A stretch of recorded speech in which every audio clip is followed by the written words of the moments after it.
Hello, and welcome back to Misty Island.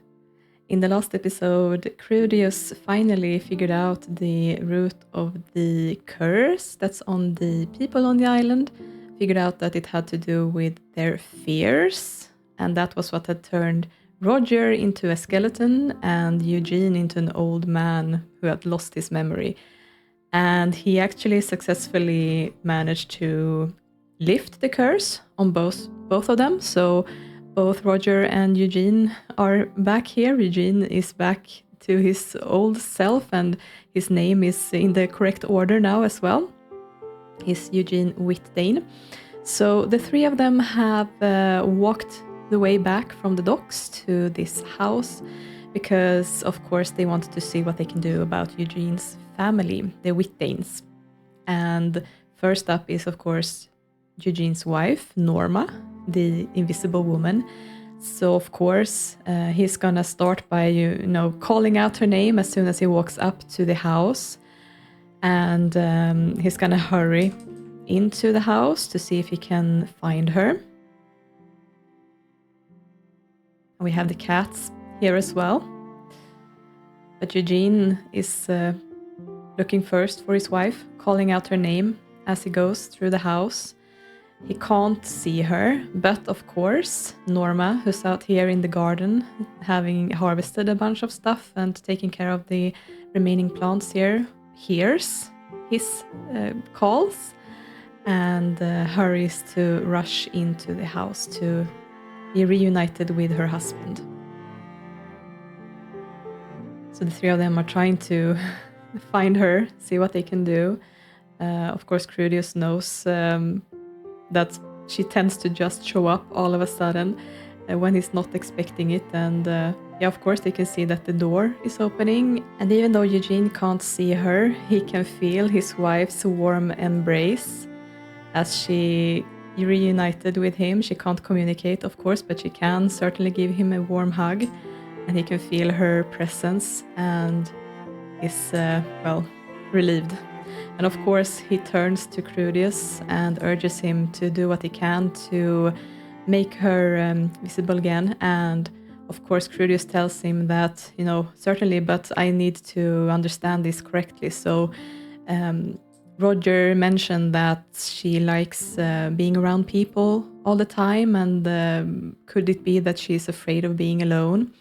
And Eugene is saying that, yes, something like that. She was actually raised by her aunt and uncle who had 6 children of their own. So she was always overlooked and had to care for herself most of the time. And at one point, she was actually locked into the attic for 3 days before anyone thought to look for her. So she's been terrified of ending up in a similar situation again. And being invisible and not being able to speak to anyone is certainly qualifying as a worst nightmare for her. So Krudius feels like he understands the situation as best as he can, and he will attempt to lift the curse on Norma as well. So he's gonna cast the spell Purgo Magnus. Oh, he's doing it over here.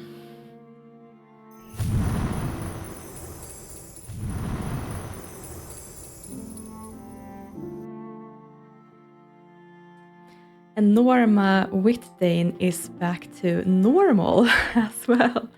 So here we have her. And of course, the first thing that she's gonna do is she's gonna go back and hug her husband again. So happy to see him. And of course, he's very happy to see her as well.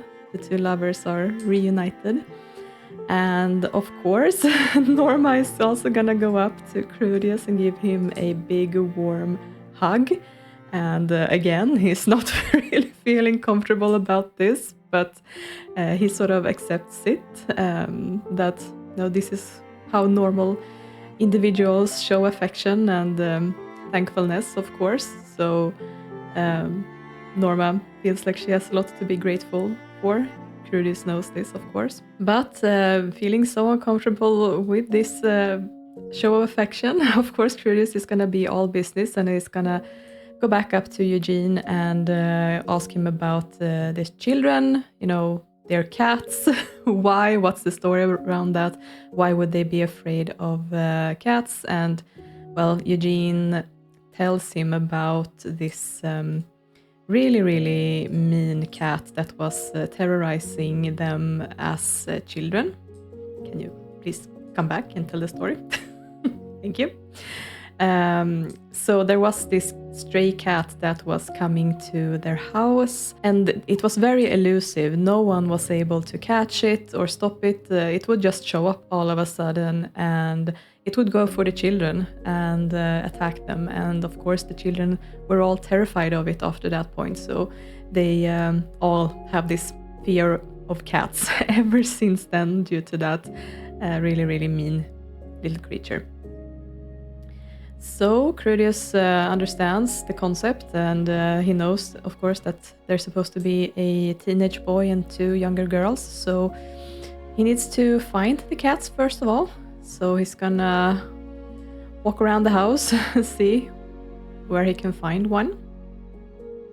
And he actually doesn't have to look for very long because one of them is right here. Not sure if he can actually cast spells on pets. No, he can't. So let's just have him cast... Yeah, why not? I'm just gonna have him cast Krudius Corpus. But let's say that it is the correct spell here.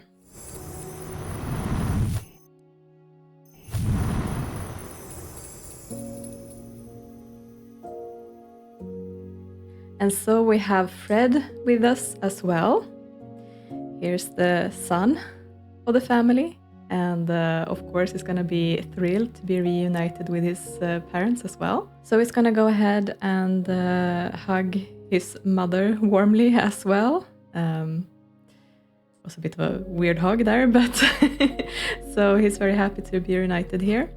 And Krudius is preening himself, feeling uncomfortable, so he's gonna keep looking for more cats, see where they can be hiding. He's gonna try the living room, see what he can find. There appears to be no cats here, so knowing that he's seen them upstairs before, he's gonna go and see if he can find them up here maybe. So let's see, is there any of them in the bedroom? No. It looks like there's a cat in here actually.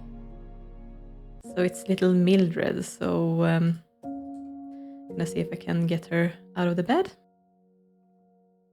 And yeah, let's do the same solution again, that I'm gonna have him cast Krudius Corpus. And here we go. The animations didn't really want to work for children, so... But here is little Mildred, and she, of course, is quite infatuated with Krudius. We've seen her follow him around in cat form, and she's going to run up to him and give him a hug as well. She's really taken to him and has really... found that he has been some sort of security for her, as her parents have been a no-show. Again, of course, Krudius is a bit taken aback, but he's, I guess, starting to get a little bit used to this treatment now. He's starting to expect it, and of course, he has seen this cat around more than the others, and sort of understands the logic of the little girl's reactions here. So he hurriedly tells her that her family is downstairs and that she should go down to meet them. So she's gonna run down here to meet her family, reunite with them, while Krudius looks for the third cat. So that was the only cat in here. He's gonna also walk into this bedroom and see if he can find the last one, little Jane, but no, apparently not here. So it's gonna go back downstairs. Doesn't look like it, so maybe the cat is outside actually. So far no luck actually. I could cheat, of course, and just go to her, but I was hoping that I would be able to find her. Yeah, I guess I'm gonna give up. Oh, she's she actually took Mildred's spot here. So let's go back up here, Krudius. There we go. So Krudius has found the last cat, and he's gonna go ahead and do the same thing again. He's gonna cast the spell.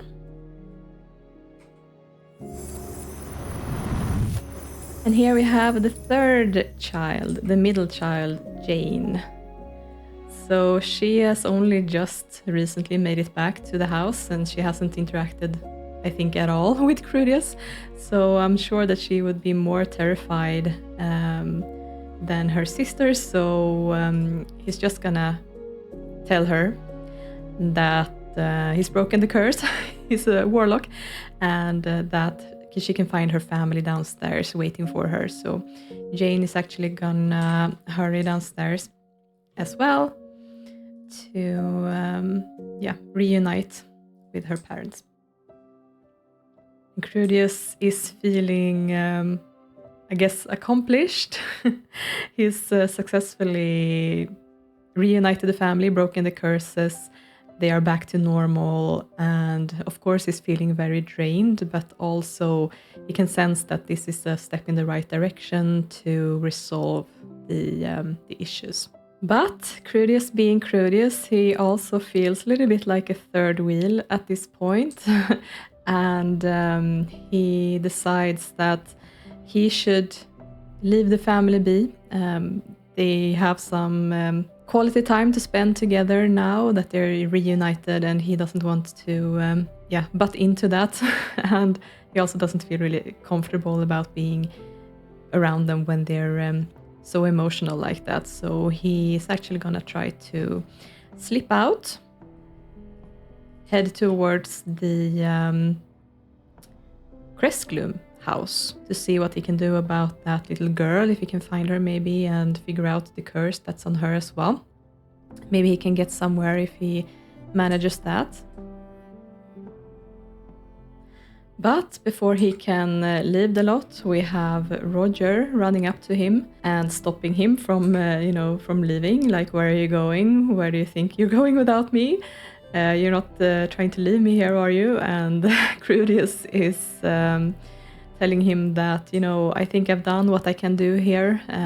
I've managed to help you guys, and you can just relax now, go back to your lighthouse if you prefer. I'm gonna keep going. But of course Roger doesn't want to leave Krudius on his own. He argues that, sure, but you don't know anyone on the island. How are you supposed to break the curses without my help? And Krudius is kind of realizing his mistake. Like, that's very true. How is he gonna figure out this on his own? It's gonna be a lot more difficult, and for sure, even though Roger hasn't interacted a lot with the people, he's gonna be a great help, admittedly. So Krudius actually admits defeat there. He is definitely a loner and wants to do things on his own, but in this situation he realizes that he's gonna need Roger if he wants to get anywhere. So they discuss what they're gonna do next. Krudius explains what he's thinking, that he should try to find the little girl, Audrey, at the Crestgloom house and see what he can do for her. And that is when Norma walks up to them and tells them that you're not about to leave, are you? I can't allow you to leave without at least having dinner. You've been such a great help to us, and I can't just let you leave without having something in your stomach. And well, Krudius is admittedly pretty hungry at this point. He's starting to get a little tired, and he could definitely eat. And to Roger, a warm meal sounds heavenly. He hasn't eaten since he was cursed, so it's been 3 years, and he would definitely like to have some warm home-cooked food. And of course, he's aware from Eugene's stories that Norma is a fantastic chef. So, well, they admit defeat, and they will be staying for dinner. So Norma is gonna head into the kitchen to cook up something for them. So the three of them are bonding here together, and Krudius is not very sociable, of course, but he's gotten to know Roger quite a lot, and having worked as a sea hand, Roger has quite a lot of adventure stories to tell, of course, and Krudius tells them a little bit about his own background, growing up as an apprentice for a warlock, and everything that he's been going through so far. And of course, Eugene has some interesting stories to tell as well. He's been in charge of the docks for his whole adult life, and before the mist came, of course, there were a lot of people coming and going to the island to go on vacation, come and visit people, buy some nice fish, those kinds of things. But of course, that's all stopped now that the mist has taken over and the evil witch. So yeah, with this delicious dinner served, of course, Krudius is happy that he decided to stay, even though there's a bunch of people here. He's feeling comfortable anyway. He's gotten used to this house. He's been living here for a couple of days now, and these people are very friendly. He's not used to that. He's used to people, scorning him and not giving him the light of day, but this family only has positive thoughts of him, and they're happy to have him around. So even though it's a little bit uncomfortable and draining for Krudius to interact with these people, he's also very happy about it. He's feeling welcomed.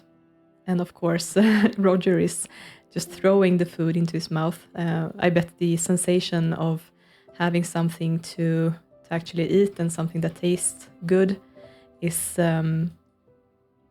like heaven for him after 3 years of not being able to consume anything. He's taking this moment also to try to get as much information about the other inhabitants on the island as possible. He is actually asking him, what happened? What do you remember from that night when the curse hit? And Eugene says that he doesn't remember a lot, unfortunately. He does know that he was up early, 4 a.m., to go fishing in the morning before sunrise, so he was ready for the day. And suddenly, out of nowhere, a storm hit the island, a thunderstorm, and the fog started to roll in, and it just became like a thick white wall all over the island, and he could barely see anything. After that point, he doesn't really remember much. He thinks that he might have tried to take shelter from the rain in the hut, but beyond that, it's all a blur for him. And of course, Krudius understands how that could happen, especially if he lost all his memories. So Krudius actually decides to also seek out Norma to see if she can tell him a bit more about, how things happen from her perspective. And he finds her here in the hallway. So he's gonna ask her as well, what do you remember from that night or that very early morning?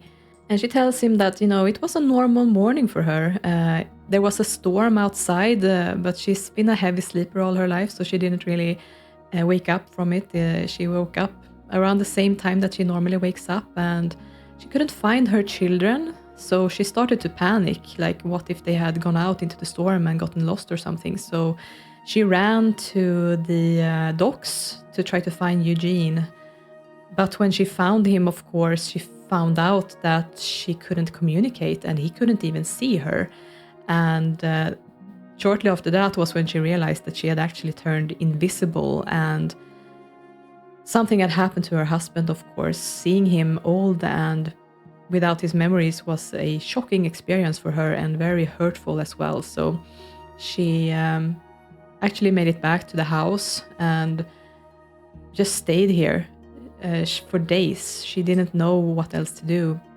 And of course she tried to find her children as well, but couldn't. And every now and then she would go back to the docks to try to, make sure that Eugene had everything he needed. But he was very good at taking care of himself. It turned out she never had to worry about him. So she actually allowed herself to remain here at the house, not to go back to the docks because it was too painful.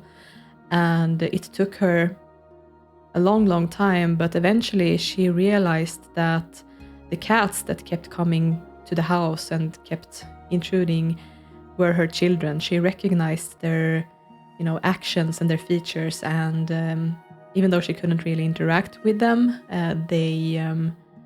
it was calming to her to understand that at least the children were still around. They were healthy and alive, and through it all, that was some small comfort. So she eventually went back to her normal routine and was hoping that eventually she would be rescued. So having heard that story, all the puzzle pieces are falling into place for Krudius, and he tells Norma that he's going to go ahead and go to the Crest Gloom house and see if he can find that little girl, Audrey. And Norma is relieved to hear that she's still alive, and of course she's instantly worried about the little girl, but she says that if Krudius is going to try to help her, then she's sure that things will work out, and if Krudius ever needs anything, he can always come back to the house, and he will always have a place to eat and stay and sleep and whatever he needs